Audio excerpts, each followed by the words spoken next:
Good morning. धोरण 6 विषय गणित चैप्टर नंबर 6 पूर्णांक संख्या ओ। तो पहला જોઈએ એમાં તો આપણે સંખ્યા રેખા કોઈ પણ જોઈએ તો એમાં 0 એની ડાબી બાજુએ આપણે ઋણ પૂર્ણાંક મળે અને જમણી બાજુએ તમને ધન પૂર્ણાંક સંખ્યાઓ મળતી હોય છે।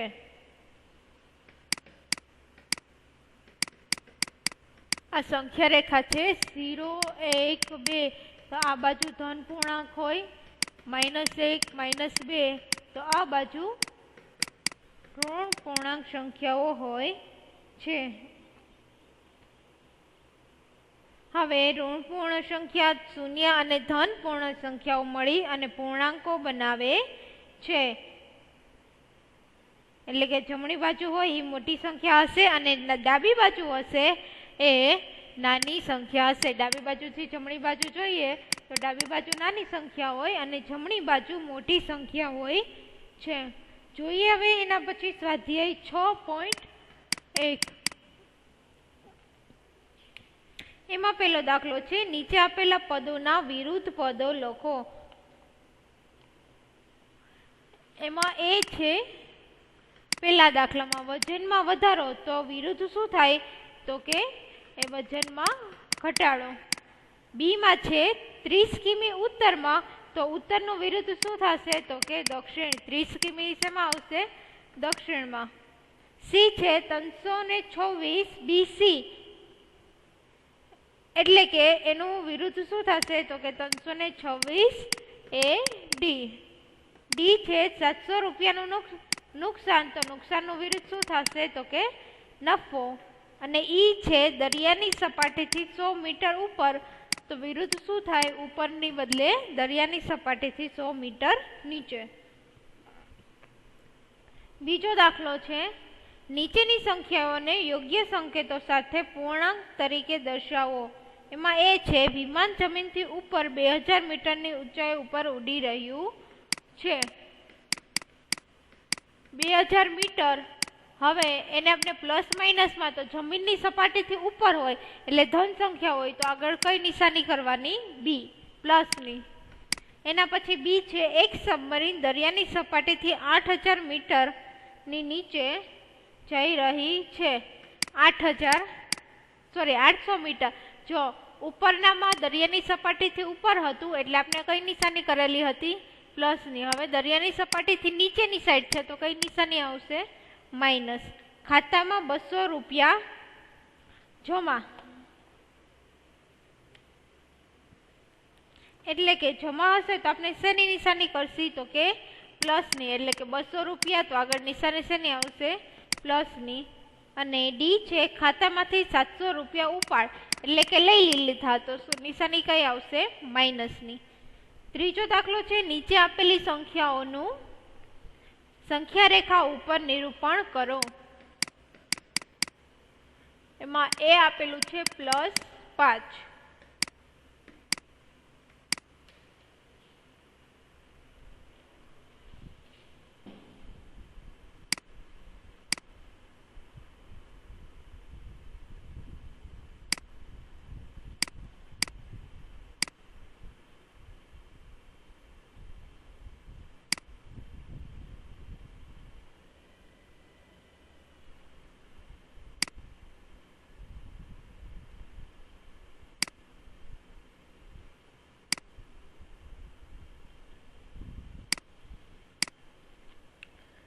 तो 5 छे 0 पछी क्यारे आवशे तो के 5मा नंबर 0 1 2 3 4 अने 5 तो 5 नंबर ऊपर आपने राउंड करवानुं छे। बी में छे -10 एटले के 0 नी डाबी बाजुए आवशे तो के 0 -1 -2 -3 -4 -5 6 -7 -8 -9 -10 तो ज्यां -10 आवशे ने आपने राउंड करवानुं छे। सी छे +8 एटले के 0 1 2 3 4 5 6 7 अने 8 तो ज्यां 8 हशे ने राउंड करवानुं। ध्यान राखजो धारो के आ कोई एक संख्या छे वच्चोवच्च तमारे 0 लखवानो ધન સંખ્યા અથવા તો પ્લસ સંખ્યા જમણી બાજુ લખવાની, આ થશે જમણી બાજુ. ઋણ સંખ્યા અથવા તો તમે માઇનસમાં લખો એ તમારે 0 ની ડાબી બાજુ સંખ્યા લખવાની. આટલું ધ્યાન રાખવાનું છે. એના પછી છે D-1. તો 0 પછી શું આવે? -1. તો -1 માં તમારે નિરૂપણ કરવાનું છે. અને ઈ છે -6. તો 0 માઇનસ છે તો કઈ બાજુ આવશે? ડાબી બાજુ. એટલે કે -1, 2, 3, 4, -5 અને -6. તો જ્યાં -6 હોય ત્યાં તમારે રાઉન્ડ કરવાનું રહેશે. ચોથું છે, ધારો કે આકૃતિ એક ઊભી સંખ્યા રેખા છે જે પૂર્ણાંકો દર્શાવે છે. તેનું નિરીક્ષણ કરો અને મુદ્દાઓ શોધો.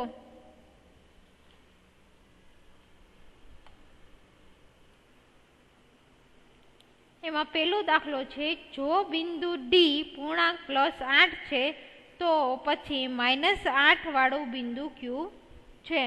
તો તમને અહીંયા દેખાશે કે -8 વાળું બિંદુ ક્યુ છે, તો કે એફ. એટલે કે એમાં આવશે એફ. બી જોઈએ, બિંદુ જી ઋણ પૂર્ણાંક છે કે ધન પૂર્ણાંક? તો ક્યુ છે -6 પાસે છે એટલે ક્યુ છે તો કે ઋણ પૂર્ણાંક. હંમેશા 0 ની ઉપરની બાજુ ધન પૂર્ણાંક હોય, 0 ની નીચેની બાજુ ઋણ પૂર્ણાંક હોય.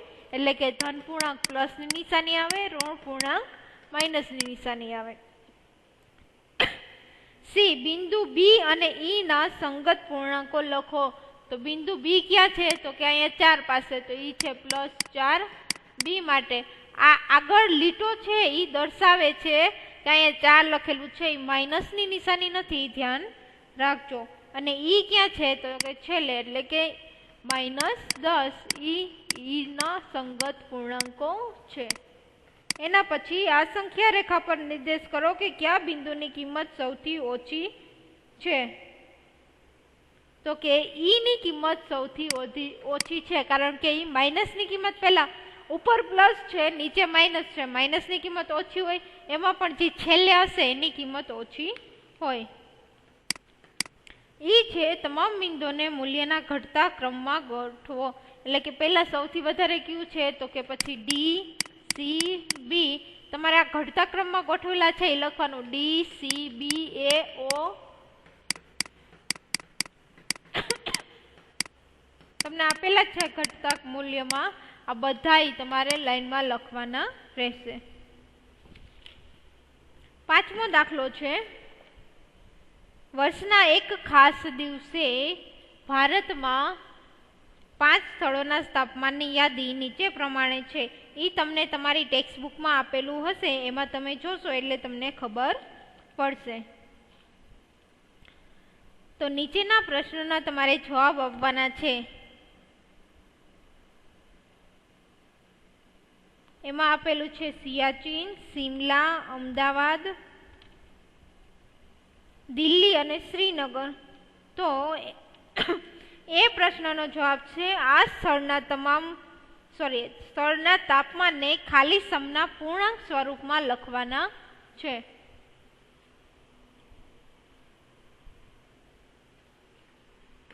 તમને જ્યાં ખાલી જગ્યા આપેલી છે એમાં તમારે લખવાના છે.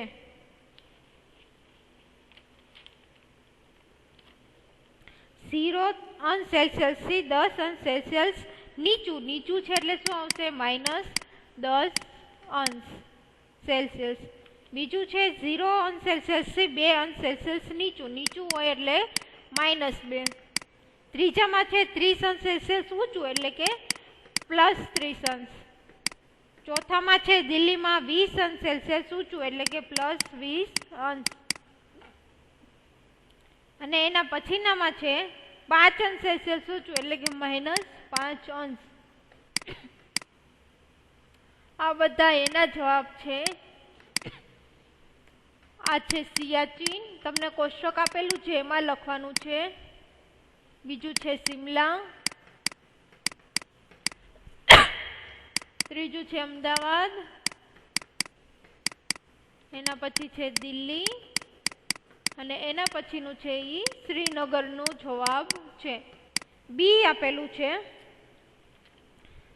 C°C તાપમાન ધરાવતી સંખ્યા રેખા નીચે મુજબ છે, તેના તાપમાન સામે શહેરનું નામ લખો. તો તમને એક સંખ્યા રેખા આપેલી છે, એમાં તમારે શહેર તમને જે 5 આપેલા છે એના નામ લખવાના છે.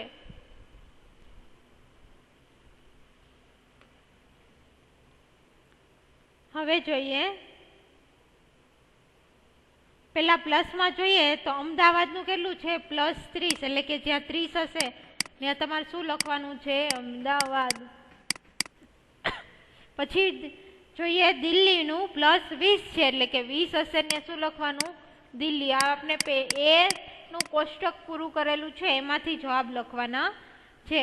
પછી શિમલા જોઈએ તો -2 છે, એટલે કે 0 અને 5 ની વચ્ચે આવશે શિમલા. એના પછી જોઈએ -5 કયું છે? શ્રીનગર, એટલે કે -5 હોય ત્યાં તમારે લખવાનું છે શ્રીનગર. અને -10 છે ત્યાં છે સિયાચીન.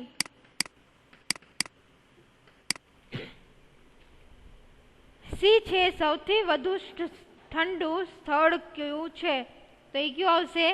સિયાચીન. સૌથી ઓછું તાપમાન હોય એ આવશે, તો સૌથી ઓછું પેલા પ્લસ કરતા માઇનસનું ઓછું કહેવાય, અને એમાં પણ મોટું કયું છે? તો કે -10. ડી છે એવા સ્થળોના નામ લખો જેનું તાપમાન 10°C થી ઊંચું હોય. તો 10 થી ઊંચું કયું છે? દિલ્હી અને અમદાવાદ.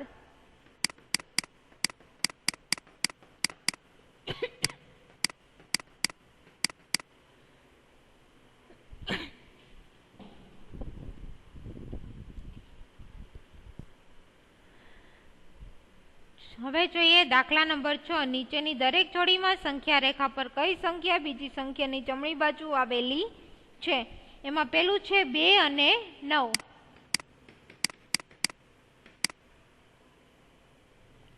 તો 2 છે એની જમણી બાજુએ શું આવેલું હશે? 9, એટલે કે 9 મોટા થશે અને 2 નાના થશે. 9 > 2. પછી -3 અને -8, તો એ બંનેમાંથી મોટું કોણ થશે? તો કે -8 ની જમણી બાજુએ આવેલું હશે -3, પણ મોટું કોણ થશે? -3. જો આપણે ધન સંખ્યા જોઈએ તો 2 અને 3 માંથી મોટા 3 થાય, પણ એનાથી ઊંધું. જ્યારે આપણે માઇનસ સંખ્યામાં જોતા હશી તો જે નાની સંખ્યા આપણે લાગતી હોય 3 અને 8 માંથી નાની સંખ્યા 3 લાગે, પણ આગળ માઇનસ નિશાની હોય તો -3 મોટા થશે. સી છે 0 અને -1, તો -1 કરતા 0 મોટા છે. ડી માં છે -11 અને 10, તો માઇનસ કરતા ધન સંખ્યા હંમેશા કેવી હોય? તો કે મોટી હોય.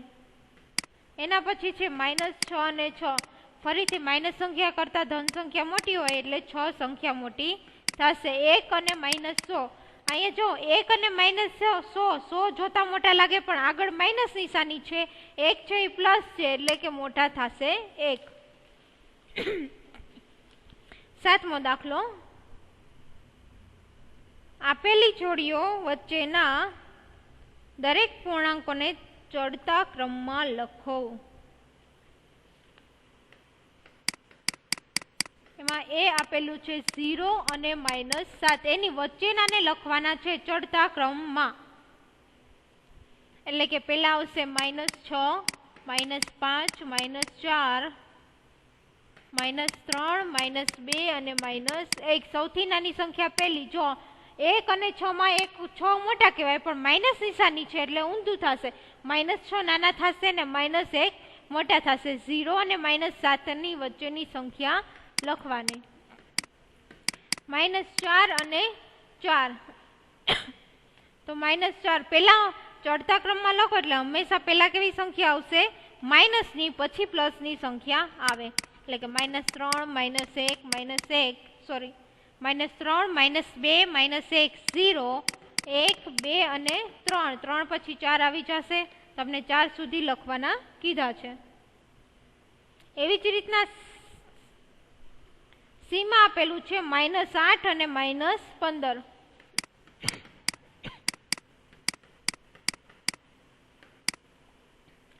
એટલે કે -14 -13 -12 -11 -10 અને -9. એના પછી ડી છે -30 અને -23.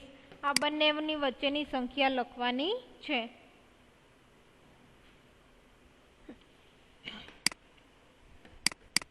-30 એટલે કે -29, 28, -27, -26, -25 અને -24. -23 એ સંખ્યા આપણે રકમમાં આપેલી છે. 8મો દાખલો, -20 થી મોટી 4 ઋણ પૂર્ણાંક સંખ્યા લખો. તમે મોટી કીધી છે -20 થી, એટલે તો તમે ધન પૂર્ણાંક ઋણ પૂર્ણાંક જ કીધી છે, એટલે કે આવશે -19, -18, -17 અને -16. હવે તમારે એમ થાય કે મારે 19 થી નથી લખવી, 18 થી લખવી છે, તો પાછળ તમારે -15 લખવાની. -4, -3, -2 ને -1 એ 4 સંખ્યા લખો તો પણ ચાલે, કોઈ પણ 4 સંખ્યા લખવાની છે. બી છે -10 થી નાની 4 પૂર્ણાંક સંખ્યા લખો, ઋણ પૂર્ણાંક, કે -11, -12, -13 અને -14. જો અહીંયા ઊંધું થશે, -10 થી નાની કીધી છે છતાંય આપણે કઈ લખી 11, 12, 13, 14, એટલે કે ઋણ પૂર્ણાંકમાં જે મોટી સંખ્યા તમને લાગે એ નાની થશે અને નાની લાગે એ સંખ્યા મોટી થશે. 9મો દાખલો છે, નીચે આપેલા વિધાનોમાંથી ખરા નિશાનીની સામે ટી અને ખોટાની સામે એફ કરો. એ છે -8 સંખ્યા રેખા પર -10 ની જમણી બાજુએ આવે છે, તો કે સાચું. સંખ્યા રેખા ધારો કે આવી રીતના હોય, અહીંયા 0 હોય તો પહેલા -8 આવશે, પછી -10 આવશે. તો આ બાજુ હોય એને જમણી બાજુ કહેવાય, આ બાજુ હશે એ ડાબી બાજુ હશે. એટલે કે -10 ની કઈ બાજુ -8 આવે છે, તો આમ જાય તો જમણી બાજુ આવે છે, એટલે કે સાચું. -100 સંખ્યા રેખા પર -50 ની જમણી બાજુએ કહેવાય, ખોટું. ધારો કે અહીંયા 100 0 લઈએ તો અહીંથી આપણે સંખ્યા લઈએ, આવશે -50 અને પછી સંખ્યા લેતા જઈએ તો અહીંયા આવે -100. આ બાજુ જમણી બાજુ છે, આ બાજુ છે એ ડાબી બાજુ છે. તો શું કીધું છે, 100 એ છે 50 ની કઈ બાજુ આવશે, જમણી બાજુએ, પણ આમ જાય તો એ કઈ બાજુ આવે, ડાબી બાજુ. એને આપણે કીધું છે જમણી બાજુ, એટલે આવશે ખોટું. સી -1 એ સૌથી નાનો ઋણ પૂર્ણાંક છે, તો આવશે ખોટું, કારણ કે -1 છે એ કેવો છે, સૌથી મોટો. ડી છે -24 કરતા -25 મોટો ઋણ પૂર્ણાંક છે, સાચું. 26 કરતા 25 મોટો પૂર્ણાંક કીધું છે, તો જો તમે ધન પૂર્ણાંક કીધું હોય ને તો 25 કરતા 26 મોટા થાય, પણ અહીંયા ઊંધું છે, ઋણ પૂર્ણાંકમાં છે, એટલે કે તમને નાની સંખ્યા 25 લાગે એ મોટી થશે. સંખ્યા રેખા દોરો અને નીચેના પ્રશ્નોના જવાબ આપો. જો આપણે -2 થી જમણી બાજુ 4 પગલા ચાલીએ તો આપણને કઈ સંખ્યા મળશે?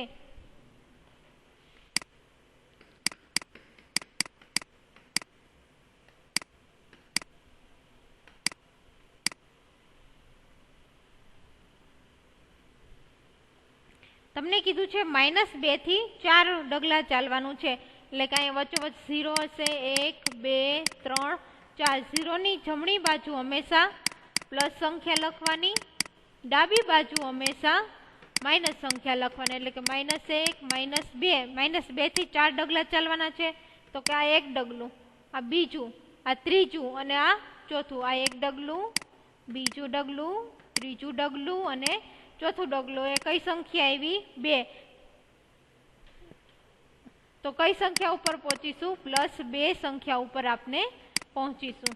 બીજું છે, જો આપણે 1 ની ડાબી બાજુ 5 પગલા ચાલીએ તો કઈ સંખ્યા મળશે?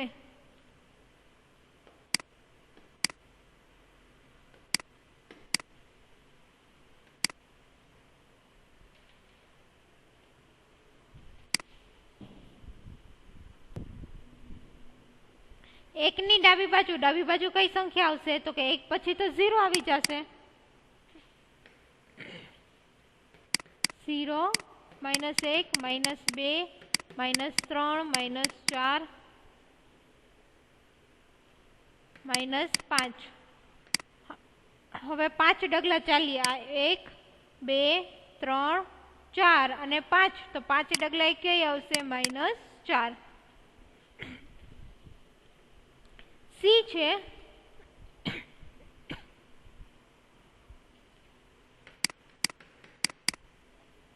જો આપણે સંખ્યા રેખા ઉપર -8 પર હોઈએ તો -13 પર પહોંચવા માટે કઈ બાજુએ ચાલવું પડે? ધારો કે આ સંખ્યા રેખા છે -8, અહીંયા 0 હશે, 0 થી -8 છે -9, 10, 11, -12 અને અહીંયા હશે -13. એટલે કે તમારે અહીંથી અહીંયા જવાનું છે. તો આ બાજુ કઈ બાજુ છે? ડાબી બાજુ. તો ડાબી બાજુ તમારે ચાલવું પડે.